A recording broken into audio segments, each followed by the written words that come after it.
Perfect preservation, ladies and gentlemen. Perfect preservation. That's what our Muslim friends have been telling us for decades. Perfect preservation, right down to the letter, from the time it was revealed to Muhammad. Seeking evidence for this claim, we opened their most trusted sources, and we read about entire chapters of the Quran being lost forever, large passages being lost forever, verses being eaten by a sheep, lost forever. How did our Muslim friends respond when we showed them that their own sources repeatedly declare that the Quran was changed over and over and over? They said, perfect preservation right down to the letter. Hatun Tash and Jay Smith went to Speaker's Corner with 26 different Arabic Qurans. Not 26 different translations, 26 different Arabic Qurans. How did our Muslim friends respond? Perfect preservation right down to the letter. Non-Muslims are publishing entire books filled with Quran variants.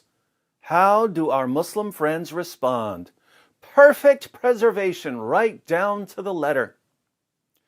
Fortunately, after decades of non-Muslims showing Muslims what's in their own sources and their own manuscripts, after decades of Muslim apologists lying about the history of the Quran, there are finally some Muslim scholars who are starting to admit that there are holes in the narrative.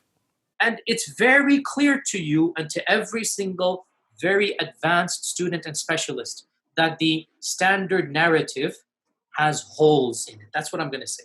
Why are they finally acknowledging that there's a problem? Because the evidence is piling up too fast, and Muslim scholars are realizing that the longer they deny reality, the more shame and embarrassment they'll face later.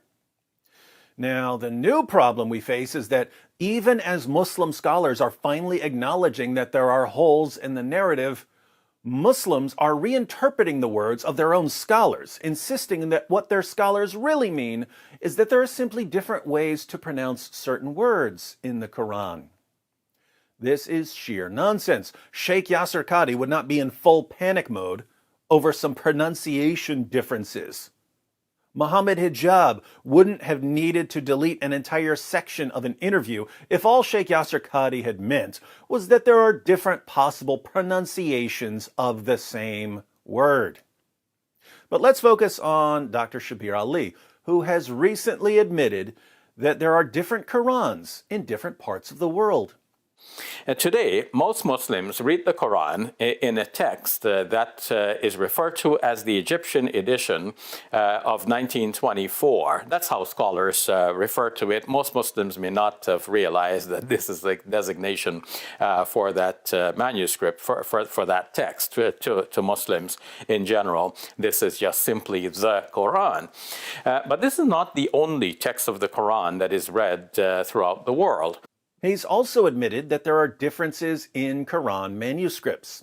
So there was this period in which Muslims had the opportunity to teach others the Quran without insisting on the precise words. Recently, a manuscript has been discovered from Sana'a in Yemen, and it's referred to as the Sana'a manuscript.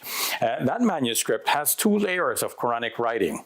The lower layer has been scraped off, and the upper layer has the Quranic text written over. Now, the upper layer text quite closely corresponds to what Muslims are reading in the world today as the text of the Quran.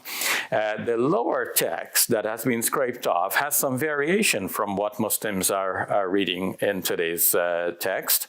What's disturbing is that even when someone like Dr. Shabir Ali admits that there are different Arabic Qurans, and even when he admits that there are differences in the manuscripts, the Muslims in the comments section are still claiming that all Shabir really means is that there are different pronunciations of the same Arabic words. That's all he means. No, that's not what he means, my Muslim friends. Feel free to contact him and ask him. Send a message to Dr. Shabir Ali and ask, Shabir, when you say that there are differences in the manuscripts, do you only mean that there are different pronunciations of the same Arabic words? Shabir is going to give you an education, because Shabir knows what non-Muslim scholars are finding when they go through manuscripts of the Quran.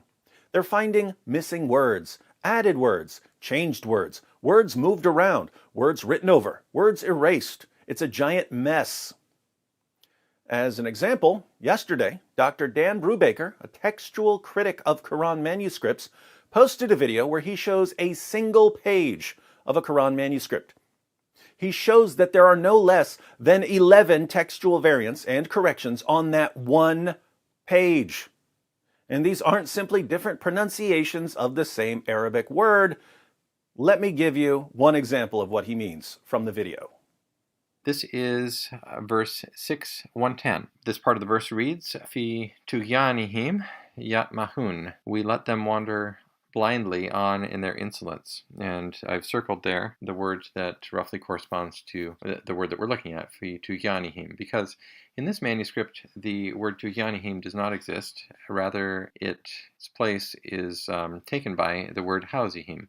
So it is an alternate word. Fi hauzihim actually is used, as you can see in another verse, not too far from here in the same surah, then leave them plunged in their foolish talk. So here at 6:110, with this alternate word, it has the reading of, we let them remain plunged in their blindness, or remain immersed perhaps in their blindness. Makes sense to my understanding of the Arabic. It does make sense. It's just an alternate reading, a different word from what we have today. Different Arabic words, different meanings, different translations. And what are our Muslim friends going to conclude from this? Perfect preservation right down to the letter. My Muslim friends, do you have any clue what kind of damage you're doing to the future of your religion right now?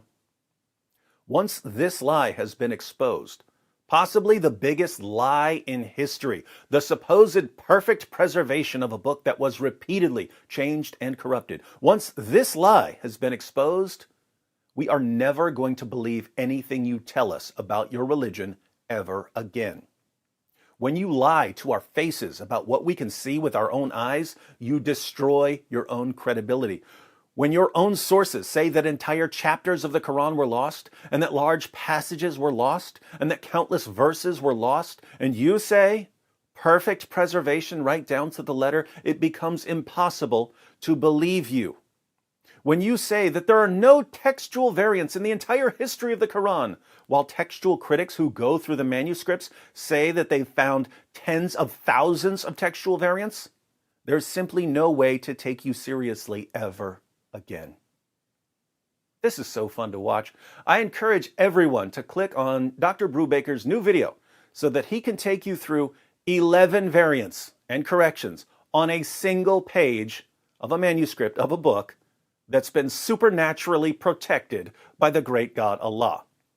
I think we can all agree that if a book has all the features of a book that's been changed and corrupted, even though it's been perfectly preserved, it must indeed be a miracle.